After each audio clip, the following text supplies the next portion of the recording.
Attention, good morning to all and welcome to all my friends, students in physics class by Dr. Hamid sir. दोस्तों आज का हमारा topic है last topic of this chapter. Topic क्या है? Magnetic potential energy का formula drive करना है. कोई छोटा सा छड़ चुंबक बार मैग्नेट को अगर आप किसी मैग्नेटिक फील्ड में रखते हैं तब उसके अंदर एक एनर्जी स्टोर्ड हो जाती है. Store energy is called potential energy. Magnet के अंदर स्टोर हो रहा है तो इसका नाम हो जाएगा मैग्नेटिक पोटेंशियल एनर्जी.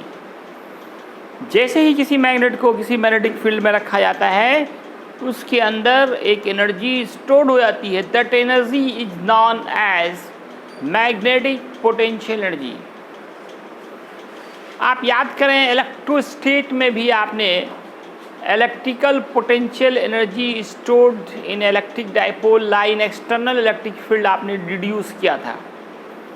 तो दोस्तों यहाँ हम लोग मैग्नेटिक पोटेंशियल सेम काम होगा. जिस तरह से आपने इलेक्ट्रोस्टेट में किसी इलेक्ट्रिक डाइपोल में स्टोर्ड इलेक्ट्रिकल पोटेंशियल एनर्जी का फॉर्मूला ड्राइव किया था, उसी तरह से बिल्कुल सेम प्रोसेस होगा. कौन सा प्रोसेस? मैग्नेटिक पोटेंशियल एनर्जी निकालने का प्रोसेस, जो किसी छोटे छड़ चुंबक में स्टोर्ड हो जाता है. कब? जब उसे किसी एक्सटर्नल मैग्नेटिक फील्ड में डाला जाता है. तो दोस्तों सबसे पहले मैं इसको फिगर बनाना चाहूँगा. फिगर वो पिछले एपिसोड वाला ही होगा जिसमें आपने यूनिफॉर्म मैग्नेटिक फील्ड ड्रॉ करना सीखा था कि हम बहुत सारा पैरेलल लाइंस खींच देते हैं इक्वल डिस्टेंस पे. ये हो गया आपका uniform magnetic field. Electric field का भी फिगर बनता है. इलेक्ट्रिक फील्ड हो या मैग्नेटिक फील्ड, यूनिफॉर्म दिखाना हो, पैरेलल लाइंस खींचिए विथ एरो. अब इसमें एक मैग्नेट को रख दीजिए. आप एक छोटे छड़ चुंबक को रख दें.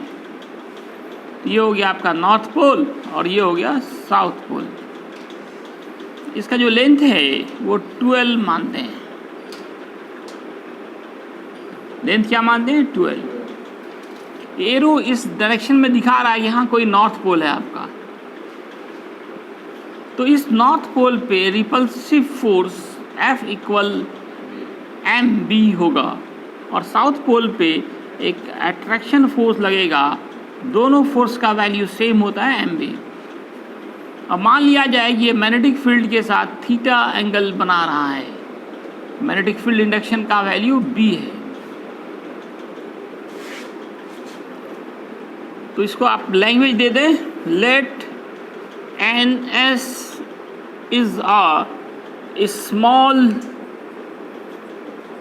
बार magnet which lie at theta angle in external magnetic field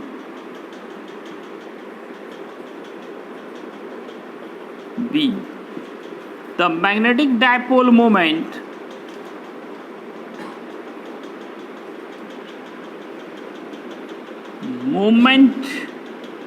of magnet is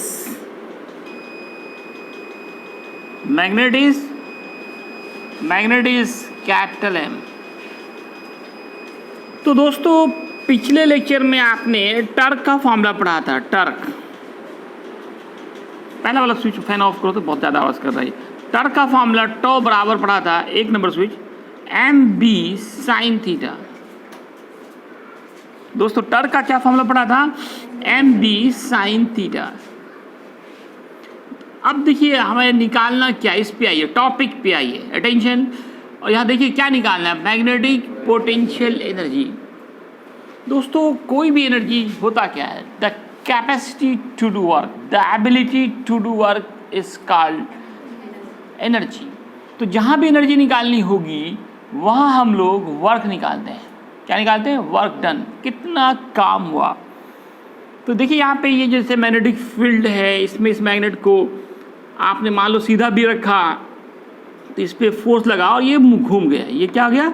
घूम गया थीटा एंगल पे। तो यहाँ पे जो डिस्प्लेसमेंट हो रहा है वो एंगुलर हो रहा है, कुछ एंगल से ये मूव कर रहा है। जहाँ भी दोस्तों याद रखें टर्क लगता है वहाँ पे मोशन जो होता है वो रोटेशनल होता है, डिस्प्लेसमेंट एंगुलर होता है।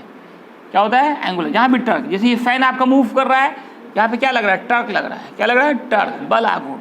जहाँ भी बल आघूर्ण लगाते हैं वहाँ पे वस्तु गोल गोल घूमने लगती है।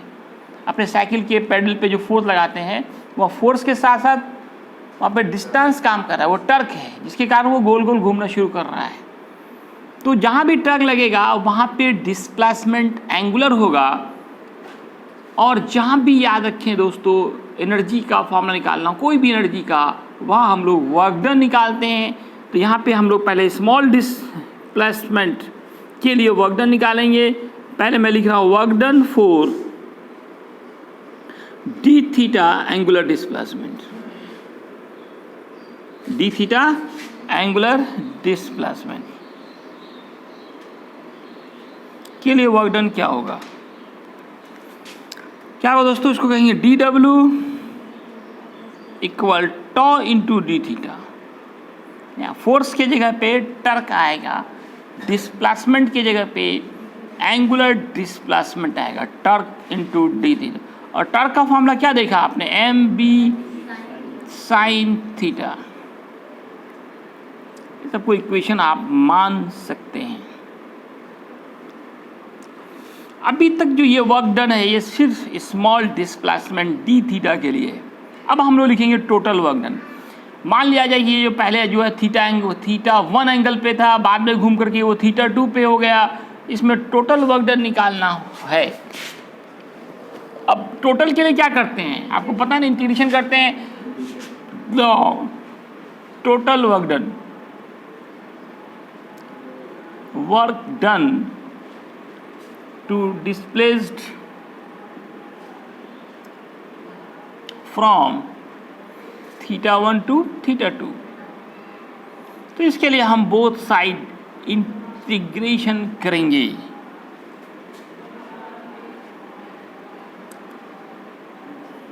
थीटा 1 से रोटेट करके थीटा 2 पे ला रहे हैं, यहाँ 0 से w देंगे।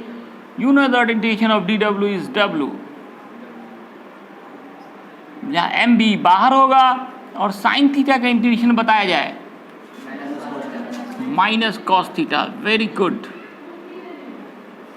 थीटा 2 थीटा 1, फिर upper limit minus lower limit minus M B cos theta 2 minus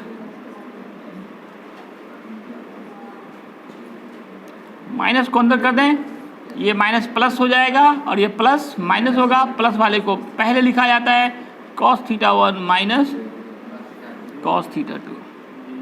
कहते हैं दिस वर्क डन, यही वर्क डन जो है, this work done is stored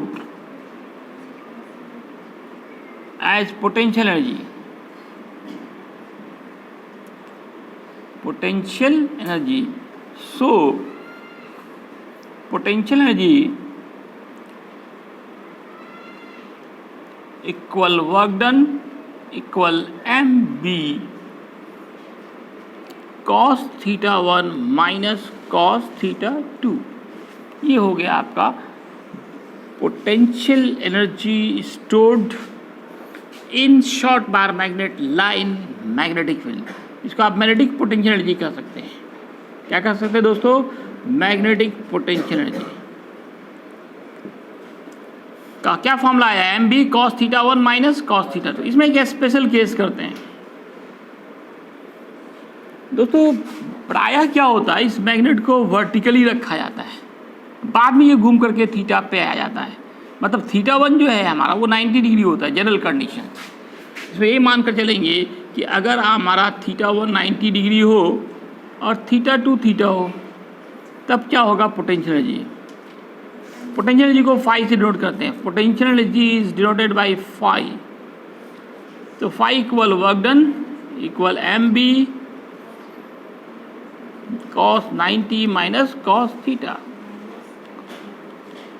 cos 90 0 minus cos theta, तो दोस्तों क्या आ गया, minus M B cos theta, minus M B cos theta. अब उल्टा अगर मान के चलते हैं, अगर मान लेते हैं कि शुरू में इसको जो है बिल्कुल पैरेलल रखा गया 0 डिग्री पे, बाद में ये घूम करके थीटा एंगल पे आया, तब क्या होगा, M B cos 0 minus cos theta. Cos 0 का वैल्यू तो 1 माइनस कॉस थीटा। तो दोस्तों एक फिर दूसरा फॉर्मूला निकला, M B 1 minus cos theta. लेकिन याद रखें कि ज़्यादातर ये वाला फॉर्मूला यूज़ होता है, फाई बराबर minus M B cos theta. General condition यही होता है कि हम लोग जो मैग्नेट को मैग्नेटिक फील्ड में बिल्कुल सीधा खड़ा करते हैं और फिर ये फोर्स के कारण ये मुड़ जाता है, थीटा एंगल पे आगे घूम जाता है। तो थीटा 1 शुरू में 90 हुआ, बाद में जो है वो थीटा पे आ गया,